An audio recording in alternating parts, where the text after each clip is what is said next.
ಸಚಿವರಾದಂತಹ ಕಾರಜೋಳ ಸಾಹೇಬರು ಮತ್ತು ವಿರೋಧ ಪಕ್ಷದ ನಾಯಕರಾದಂತಹ ಚಲವಾದಿ ನಾರಾಯಣಸ್ವಾಮಿ ಅವರು ಎಲ್ಲ ವಿಷಯಗಳನ್ನ ಮಂಡಿಸಿದ್ದಾರೆ. ನಾನು ಮಾಧ್ಯಮದ ಮೂಲಕ ಸಾರ್ವಜನಿಕರಲ್ಲಿ ವಿಶೇಷವಾಗಿ ದಲಿತ ವರ್ಗಗಳಲ್ಲಿ ಗಮನ ಸೆಳೆಯುವಂತ ಒಂದು ಅಂಶ ಮತ್ತು ಸರ್ಕಾರದ ಗಮನಕ್ಕೂ ತರುವಂತ ಒಂದು ಅಂಶ ಏನಂದ್ರೆ, ಬಸವರಾಜ ಬೊಮ್ಮಾಯಿ ಅವರು ಮುಖ್ಯಮಂತ್ರಿ ಆಗಿದ್ದಾಗ 2022ರಲ್ಲಿ SC ಮೀಸಲಾತಿಯನ್ನ 15ರಿಂದ 17%ಗೆ ಹೆಚ್ಚು ಮಾಡಿದ್ರು. ST ಮೀಸಲಾತಿಯನ್ನ 3ರಿಂದ 7%ಗೆ ಹೆಚ್ಚುವರಿ ಮಾಡಿದ್ರು. ಇದು ಹೆಚ್ಚುವರಿ ಮಾಡಿದ್ದು 2022. ಅಲ್ಲಿಂದ ಇಲ್ಲಿವರೆಗೆ ಇವರೇನು ಹೈಕೋರ್ಟ್ ಅಲ್ಲಿ ತಾತ್ಕಾಲಿಕ ಸ್ಟೇ ಆಗಿದೆ ಅಂತ ಹೇಳಿದ್ರು, ಅಲ್ಲಿವರೆಗೆ ಅದರಲ್ಲೂ ವಿಶೇಷವಾಗಿ 2022, 23, 24, 25 ಈ 4 ವರ್ಷಗಳ ಅಕಾಡೆಮಿಕ್ ಇಯರ್ ಅಲ್ಲಿ SC ST ಮಕ್ಕಳಿಗೆ ಮೆಡಿಕಲ್ ಇಂಜಿನಿಯರಿಂಗ್ ಸೀಟ್ಸ್ ಸಿಕ್ಕಿರ್ತಕ್ಕಂಥದ್ದು 17% ಮತ್ತು 7% ಆಧಾರದ ಮೇಲೆ. ನೀವು ಅಂಕಿಅಂಶಗಳನ್ನ ತೆಗೆದು ನೋಡ್ಬೋದು. SC STಗಳಿಗೆ ಮೀಸಲಾತಿಯನ್ನ ಹೆಚ್ಚು ಮಾಡಿದಂತಹ ಬಸವರಾಜ ಬೊಮ್ಮಾಯಿ ಅವರ ಸರ್ಕಾರದ ಆದೇಶವನ್ನ ಜಾರಿ ಮಾಡುವಂತ ಸಂದರ್ಭದಲ್ಲಿ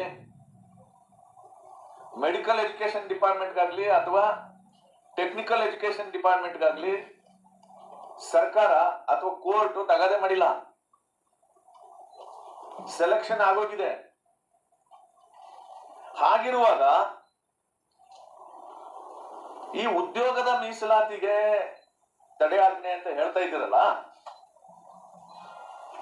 ಆ ತಡೆಯಾಜ್ಞೆಯನ್ನ ತೆರವುಗೊಳಿಸ್ಲಿಕ್ಕೆ ನೀವೇನ್ ಪ್ರಯತ್ನ ಮಾಡಿದ್ದೀರಿ? 4 ಸತಿ ಈ ಕೇಸು ಕೋರ್ಟ್ ಮುಂದೆ ಅಡ್ಜರ್ನ್ ಆಗಿದೆ. 5ನೇ ಸತಿ ಹೋಗಿ ಅಡಿಷನಲ್ ಅಡ್ವೊಕೇಟ್ ಜನರಲ್ ನಾವು 50% ಸೀಲಿಂಗ್ ಲಿಮಿಟ್ಗೆ ನಾವು ಮೀಸಲಾತಿನ ಮಾಡ್ತೀವಿ ಅಂತ ಒಪ್ಕೊಂಡು ಬಂದಿರೋದು, ಮೆಮೊ ಹಾಕೊಂಡು ಬಂದಿರೋದು. ನೀವು ಈಗಾಗಲೇ 2022ರಿಂದ ಇಲ್ಲಿವರೆಗೆ 17% ಮೀಸಲಾತಿ ಆಧಾರದ ಮೇಲೆ ಮೆಡಿಕಲ್ ಇಂಜಿನಿಯರಿಂಗ್ ಪ್ರೊಫೆಷನಲ್ ಕೋರ್ಸ್ಗಳಿಗೆ ಸೆಲೆಕ್ಷನ್ ಆಗಿದೆ. SC STಗಳ ಮೀಸಲಾತಿಯನ್ನ ಹೆಚ್ಚಳ ಮಾಡ್ತಕ್ಕಂಥದ್ದು ಸಂವಿಧಾನಬದ್ಧವಾದಂತ ಒಂದು ಕರ್ತವ್ಯ. ಹೇಗೆ ಅಂತಂದ್ರೆ, SC STಗಳ ಜನಸಂಖ್ಯೆ ಎಷ್ಟು ಹೆಚ್ಚಳ ಆಗ್ತದೋ ಅಷ್ಟು ಪ್ರಮಾಣದಲ್ಲಿ ಮೀಸಲಾತಿಯನ್ನ ಹೆಚ್ಚಿಸಲಿಕ್ಕೆ ಅವಕಾಶ ಇದೆ.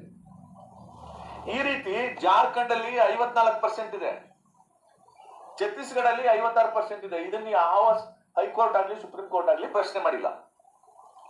ಇಲ್ಲಿ ಮಾತ್ರ ಯಾಕೆ ಇದು ಪ್ರಶ್ನೆ ಆಗಿದೆ ಅಂತಂದ್ರೆ, ಸನ್ಮಾನ್ಯ ಸಿದ್ದರಾಮಯ್ಯನವರು ಮೂಡ ಹಗರಣದಲ್ಲಿ ತಾವು ಅಪರಾಧದಿಂದ ತಪ್ಪಿಸ್ಕೊಳಕ್ಕೆ ಡೆಲ್ಲಿಯಿಂದ ಸರ್ಕಾರಿ ಖರ್ಚಲ್ಲಿ ಲಾಯರ್ಗಳನ್ನ ನೇಮಕ ಮಾಡಿ ಗೆದ್ಕೊಂಡ್ರಿ.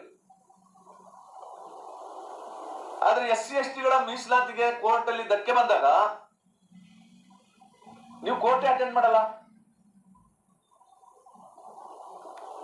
ಯಾವ ಫೇಮಸ್ ಅಡ್ವೊಕೇಟ್ ನೀವು ನೇಮಕ ಮಾಡಲಿಲ್ಲ. ಇದು ಏನ್ ತೋರಿಸುತ್ತೆ ಅಂತಂದ್ರೆ,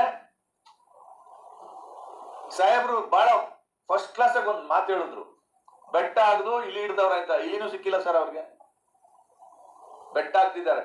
ನಮ್ ಕಡೆ ಇನ್ನೊಂದು ಮಾತಿದೆ, ನ್ಯಾಯ ಪಂಚಾಯತಿ ತೀರ್ಮಾನ ಮಾಡಕ್ ಆಗದೆ ಇದ್ರೆ ತೊಪ್ಪೆ ತಾರ್ಸೋದು ಅಂತಾರೆ. ತೊಪ್ಪೆ ತಾರಿಸುವಂತ ನ್ಯಾಯವನ್ನ ಸನ್ಮಾನ್ಯ ಸಿದ್ದರಾಮಯ್ಯನವ್ರ ಸರ್ಕಾರ ಮಾಡಿದೆ. ಅದಕ್ಕೆ ಅವರು ಪತ್ರಿಕಾಗೋಷ್ಠಿನಲ್ಲಿ ಅಷ್ಟೂ ಜನ ಮಂತ್ರಿಗಳು ಮುಖ್ಯಮಂತ್ರಿನೂ ಸೇರಿ ಮಕ ಗಂಟಿಕೊಂಡು ಕೂತಿದ್ದು. And their body language says that they are under confusion. ಈ ತೀರ್ಮಾನದಿಂದ ನಮಗೆ ನಮ್ಮ ಸಮುದಾಯಗಳಿಗೆ ಆಗ್ತಕ್ಕಂಥ ಲಾಸ್ ಎಷ್ಟು ಗೊತ್ತಾ? ಈಗ 50,432 ಹುದ್ದೆಗಳನ್ನ ಫಿಲ್ಅಪ್ ಮಾಡ್ತೀವಿ ಅಂತ ಹೇಳಿದ್ದಾರೆ. ಫೈನ್, ಫಿಲ್ಅಪ್ ಮಾಡ್ಲಿ. ಆ ಕಾರಣಕ್ಕೋಸ್ಕರ ನಾವು ಸಾಫ್ಟ್ ಆಗಿ ಹ್ಯಾಂಡಲ್ ಮಾಡ್ತಾ ಇದ್ದೀವಿ. ನಿರುದ್ಯೋಗಿಗಳು 3-4 ವರ್ಷದಿಂದ ಕಾಯ್ಕೊಂಡು ಕೂತಿದ್ದಾರೆ, ಸ್ಮೂತ್ ಆಗಿ ರಿಕ್ರೂಟ್ಮೆಂಟ್ ಆಗ್ಲಿ ಅಂತ ಕಾಯ್ಕೊಂಡು ನಾವು ಸಾಫ್ಟ್ ಆಗಿದ್ದೀವಿ. ಆದ್ರೆ ಈ ತೀರ್ಮಾನ ಇದೆಯಲ್ಲ ಇವ್ರದ್ದು, ಈ ತೀರ್ಮಾನವನ್ನ ಭಾರತೀಯ ಜನತಾ ಪಾರ್ಟಿ ವಿರೋಧಿಸುತ್ತೆ. ವಿಶೇಷವಾಗಿ ನಾನು ಒಬ್ಬ ಪರಿಶಿಷ್ಟ ಜಾತಿಯ ವ್ಯಕ್ತಿಯಾಗಿ ಮತ್ತೆ ವೇದಿಕೆ ಮೇಲೆ ಕೂತಿರೋ ಎಲ್ಲ ಹಿರಿಯರು ಈ 56,432 ಹುದ್ದೆಗಳನ್ನ 50% ಲಿಮಿಟ್ ಮಾಡಿದ್ರೆ 15 3 ಲಿಮಿಟ್ ಮಾಡಿದ್ರೆ ನಮ್ಗೆ ಲಾಸ್ ಎಷ್ಟು ಗೊತ್ತಾ ಸರ್? 3,600 ಹುದ್ದೆಗಳು ಲಾಸ್ ಆಗುತ್ತೆ.